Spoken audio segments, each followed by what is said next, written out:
അരുൺ പൂപ്പറമ്പ് അറിയിക്കുന്നത് ഈ ലോറി ഉയർത്തുന്ന സമയത്ത് അവിടെ വടം പൊട്ടി എന്നുള്ളതാണ്. മറ്റൊന്നിപ്പോൾ ഈ അർജുൻ്റെ മൃതദേഹം നാട്ടിലെത്തിക്കാനുള്ള ചിലവ് അത് സംസ്ഥാന സർക്കാർ വഹിക്കുമെന്ന് മുഖ്യമന്ത്രി അറിയിച്ചതായി മന്ത്രി AK ശശീന്ദ്രൻ ഇപ്പോൾ അറിയിക്കുകയും ചെയ്യുന്നുണ്ട്.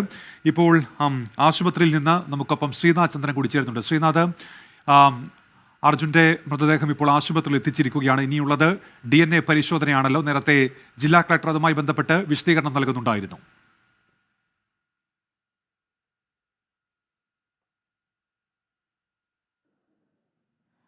ഇപ്പോൾ അർജുൻ്റെ മൃതദേഹം അല്പസമയത്തിനകം തന്നെ കാർവാറിലെ ഈ ജില്ലാ ആശുപത്രി, ഞാനിപ്പോൾ നിൽക്കുന്നത് കാർവാറിലെ ജില്ലാ ആശുപത്രിയിലാണ്, ഇവിടേക്ക് എത്തിക്കും. പിന്നീട് ഇവിടുത്തെ മോർച്ചറിയിൽ സൂക്ഷിക്കുകയും അതിനുശേഷമായിരിക്കും DNA സാമ്പിൾ ശേഖരിക്കുന്ന അടക്കമുള്ള നടപടിക്രമങ്ങൾ സ്വീകരിക്കുക. പിന്നീട് മംഗലാപുരത്ത് DNA ടെസ്റ്റ് പരിശോധന നടത്തും. 2 ദിവസത്തിനകം തന്നെ ഫലം കിട്ടിയതിനു ശേഷമായിരിക്കും പിന്നീട് മൃതദേഹം വിട്ടുകൊടുക്കുക. അതുവരെ കാർവാറിലെ ഈ ജില്ലാ ആശുപത്രിയിലായിരിക്കും മൃതദേഹം സൂക്ഷിക്കുക എന്ന് അല്പസമയം മുമ്പ് ജില്ലാ കളക്ടർ അടക്കം പറഞ്ഞ സാഹചര്യവുമുണ്ട്. കുടുംബം ഏതായാലും DNA പരിശോധന ഇല്ലാതെ തന്നെ മൃതദേഹം ഏറ്റുവാങ്ങാൻ തയ്യാറാണെന്ന് ജിതിൻ തന്നെ വ്യക്തമാക്കിയതാണ്. അത് മാധ്യമങ്ങളോട് അദ്ദേഹം പറയുകയും ചെയ്തു. പക്ഷേ നടപടിക്രമങ്ങൾ ഏതായാലും പൂർത്തീകരിക്കണം എന്നതാണ് ജില്ലാ ഭരണകൂടം പറയുന്നത്. അതുകൊണ്ടാണ് DNA പരിശോധന അടക്കം വേണ്ടിവരുന്ന ഒരു സാഹചര്യത്തിലേക്ക് എത്തുന്നത്. ഇപ്പോൾ മൃതദേഹം കാർവാറിലേക്കുള്ള ആശുപത്രിയിലേക്കുള്ള യാത്രാ മധ്യയാണ് എന്ന് മനസ്സിലാക്കുന്നു. ഒരുപക്ഷെ പോലീസ് സ്റ്റേഷനിൽ മറ്റ് ചില നടപടിക്രമങ്ങൾ കൂടി ഉണ്ടാകും എന്ന വിവരവും നമുക്ക് ലഭിക്കുന്നുണ്ട്. ഏതായാലും അതൊക്കെ വളരെ വേഗം പൂർത്തിയാക്കിക്കൊണ്ട് ഇപ്പോൾ ജില്ലാ ആശുപത്രിയിലേക്ക് മൃതദേഹം എത്തിക്കും. പിന്നീട് ഇവിടുത്തെ മോർച്ചറിയിലായിരിക്കും ഇനി തുടർന്നുള്ള 2 ദിവസം മൃതദേഹം സൂക്ഷിക്കുക.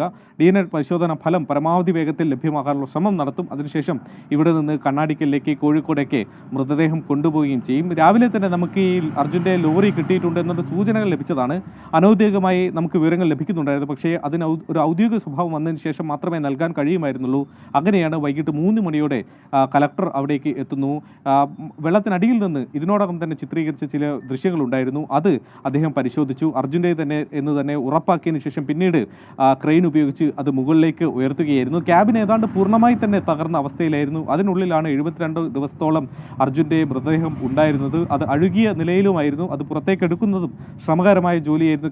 കാരണം ക്യാബിൻ ഏതാണ്ട് പൂർണ്ണമായി തന്നെ തകർന്ന അവസ്ഥയിൽ അതിനുള്ളിൽ നിന്നും മൃതദേഹം പുറത്തെടുക്കുന്ന അടക്കം ശ്രമകരമായ ജോലി. പിന്നീട് SP എത്തിയതിനു ശേഷമാണ് ഈ മൃതദേഹം കരയിലേക്ക് കയറ്റിയതും പിന്നീട് ആംബുലൻസിൽ ഇപ്പോൾ ആശുപത്രിയിലേക്കുള്ള യാത്ര അത് നടത്തുകയും ചെയ്യുന്നത്.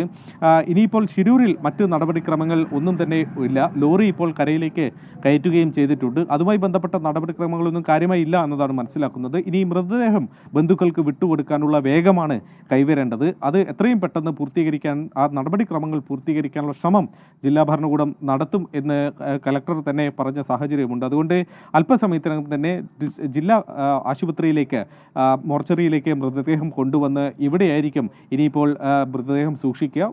DNA പരിശോധന ഫലം മംഗളൂരിലെ ലാബിൽ നിന്ന് എത്രയും വേഗത്തിൽ പൂർത്തിയാക്കി ആ ഫലം ലഭിക്കുന്നതോടെ മൃതദേഹം കോഴിക്കോടേക്ക്, നാട്ടിലേക്ക് കൊണ്ടുപോകാനുള്ള ശ്രമവും തുടങ്ങും. ഹാഷ്മി. ശ്രീനാഥ് ചന്ദ്രനാണ് അപ്പോൾ വിവരങ്ങൾ നൽകിയത്. മൃതദേഹം അവിടെ കാർവാറിലെ ആശുപത്രിയിലേക്ക് എത്തിക്കുന്നതേ ഉള്ളൂ. നടപടിക്രമങ്ങൾ പൂർത്തിയായിക്കൊണ്ടിരിക്കുകയാണ്. DNA പരിശോധന നടത്തേണ്ടതുണ്ട്. 2 ദിവസം വരെ അതിന് സമയമെടുക്കാം. അതിനുശേഷം അത് അർജുൻ്റെ മൃതദേഹമെന്ന് ഔദ്യോഗികമായി DNA പരിശോധനയിലൂടെ സ്ഥിരീകരിച്ചതിന് ശേഷം മാത്രമേ കേരളത്തിലേക്ക് എത്തിക്കാനുള്ള നടപടിക്രമങ്ങൾ ആരംഭിക്കുകയുള്ളൂ. ഇപ്പോൾ കേരളത്തിൽ നിന്ന് അറിയിച്ചിരിക്കുന്നത് മൃതദേഹം നാട്ടിലെത്തിക്കുന്നതിനുള്ള ചിലവ് ഇവിടെ സംസ്ഥാന സർക്കാർ വഹിക്കും എന്നുള്ളതാണ്. മുഖ്യമന്ത്രി അക്കാര്യം അറിയിച്ചതായും മന്ത്രി AK ശശീന്ദ്രൻ അറിയിക്കുന്നുണ്ട്. ഏതായാലും ഇപ്പോൾ അതിനുള്ള നടപടിക്രമങ്ങൾ നടന്നു വരികയാണ്.